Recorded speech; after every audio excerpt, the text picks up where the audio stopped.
మన Insta follower ఒక question అడిగారండి. అదేంటంటే తనకి గర్భసంచిలో అతుకులు ఉన్నాయని చెప్పారంట. దానికి ట్రీట్మెంట్ చేశారు.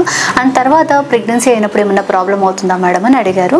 యూజువల్గా గర్భసంచిలో అతుకులు రిమూవ్ చేసిన తర్వాత మైల్డ్ టు మోడరేట్ అతుకులు ఉన్న వారికి తర్వాత కన్సీవ్ అయ్యే ఛాన్సెస్ ఎక్కువగానే ఉంటాయి. బాగా సివియర్గా అతుకులు ఉన్న వారికి కొంచెం ప్రెగ్నెన్సీ రేట్ అనేది తక్కువగా ఉంటుంది.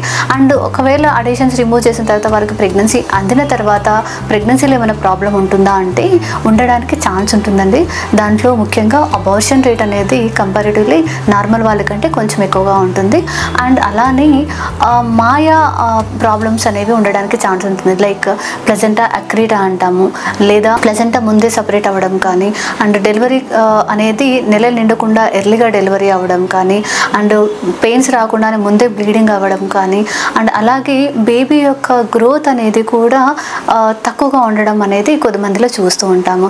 కాకపోతే ఇది అందరికీ సేమ్ కండిషన్స్ ఉండాలని లేదు. కాబట్టి మీకు ప్రెగ్నెన్సీ కన్ఫర్మ్ అయిన తర్వాత మీరు ఆబ్స్ట్రిషన్ దగ్గర రెగ్యులర్గా కన్సల్ట్ అవుతూ మీకు ఏదైనా ప్రాబ్లం ఉన్నట్లయితే వారి సజెషన్ ప్రకారంగా ట్రీట్మెంట్ తీసుకుంటే మీకు ఈ కాంప్లికేషన్స్ ఏమీ లేకుండా చూసుకోవచ్చు. Thank you.